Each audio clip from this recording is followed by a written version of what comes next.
have a one-word solution to our divisions. How was that for clickbait? Can you guess what it is? Great try, but no. Drum roll, it's grammar. I bet you didn't see that coming. We have a mentality problem in this nation. We are obsessed with this one small little word in the English language known as a conjunction. A conjunction shows the relationship between two different ideas, and we are obsessed with either or thinking. It's the left or it's the right.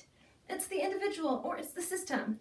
When reality, if we look at our brains, we have a left side and a right side of a brain. They might have different functions, but both are important. So my one-word solution is to take out or and instead replace it with and. Let me give you an example. So right now, it's pretty common to cherry pick information from news sources to support whatever it is we already think. But if we take out an or and put and, then we can actually get a much more complete picture of what's going on.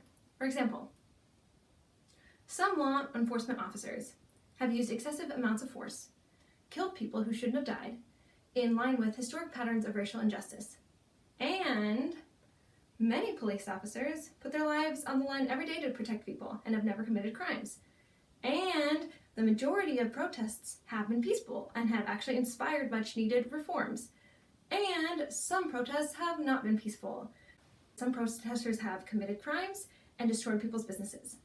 All of these things are true at the exact same time. Yet we have such a propensity to only want to believe one thing or the other at the same time that things can get pretty contentious. Let me give you another example from something that's been on everyone's minds this year, which is racism. I've been hearing people talk about racism in two main ways. Either one as individual action or two as part of a system. So for example, you might hear someone say, and for the individual action camp say, I'm not racist because XYZ. And they talk about something they have or haven't done in their own life. Or you might hear someone talk about racism at a systemic level in terms of societal patterns and institutional bias and discrimination. The problem comes when people completely disregard another person's life experiences. For example, often I've heard people who might look pale like me, point towards the system folks and say, there can be no such thing as unconscious bias. And the problem with saying something like that is that that disregards the life experiences of a lot of people who have experienced institutional discrimination, a lack of representation, and obstacles to living their life. At the same time, so that is a very problematic response. I also find it problematic, however, if someone in the systems camp yells at someone in the individual action camp and says, you are just a racist, you're an inherently racist, there's nothing you can do about it, your life choices don't matter. I find that also to be problematic because that completely disregards that person's actual lived experience.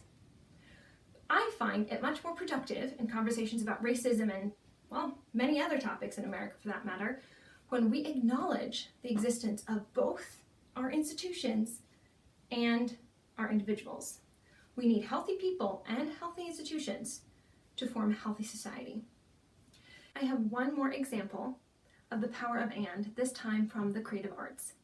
In addition to being an independent peace builder, I am also an improvisational actor and musician. I am part of a playback theater troupe. Playback theater is a type of improvisational theater where actors act out stories shared by audience members. When you act in improvisational theater, you go to the stage, you make a bid, you start acting something out, and you cross your fingers and hope that your team members will come and support you. The synergy between team members is extremely important for effective improv because you have to build on what another person already started. So to build this synergy, there is an exercise we often practice using the word and. For example, let's go to the beach. I will bring my surfboard. If a team member says, no, don't bring your surfboard, that kind of response makes the conversation die. Instead, if the person says, oh, yes, bring your surfboard and let's bring a volleyball. Okay, Yes, and let's bring an umbrella. Yes, and, and. Saying and builds the momentum and helps us work together more effectively. My peace-building tip for you today is to shift your mentality.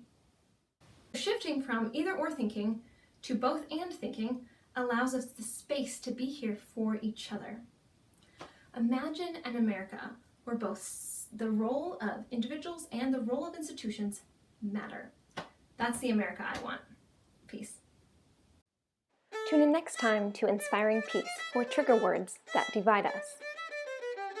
And join me on the day before the 2020 U.S. election to state what you appreciate about someone with whom you disagree politically, using the hashtag BothBelong.